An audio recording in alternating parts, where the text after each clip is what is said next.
honestly, don't kill me for saying this. I think Jake Paul kind of like turned the tide in boxing. I think he did that. Yeah, I think that I don't think there's anything wrong with saying that.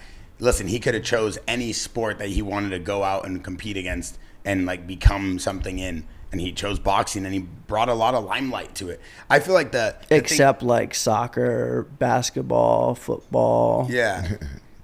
Pretty much combat sports. Yeah. I just felt like he did something that's I think everybody's going to reap the benefits of, which is showing that boxing's cool, combat sports is cool, you should go do it. It elevates everybody wanting to compete and watch and look. And I think good attention is good attention. I wasn't really generating interest. Yeah, I wasn't really watching boxing anymore until Jake Paul started, like, during the pandemic?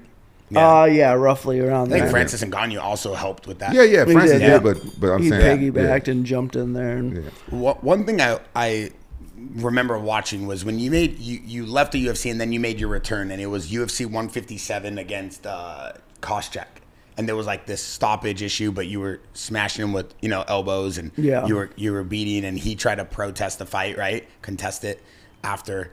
What was the dilemma with that fight, or what happened? Can you walk me through that fight? And why did you end up coming back too? I want to know. That. So what happened was the UFC had just bought Strikeforce, so like they had my contract, and like when they bought my contract, I was excited. I was like, now I'm going down to freaking 170 where I should be, and fighting all the guys that I had been watching for 5+ years, and just kind of like.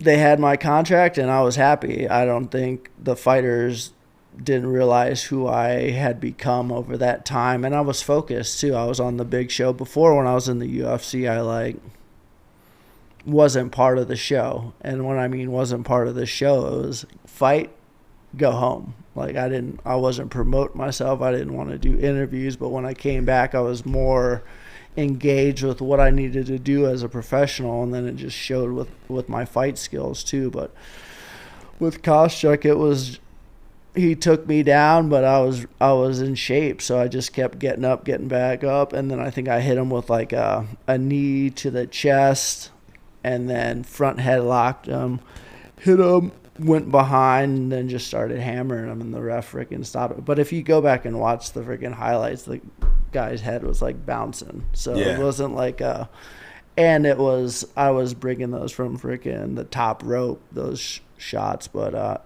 probably a good stoppage. I'd still be punching him.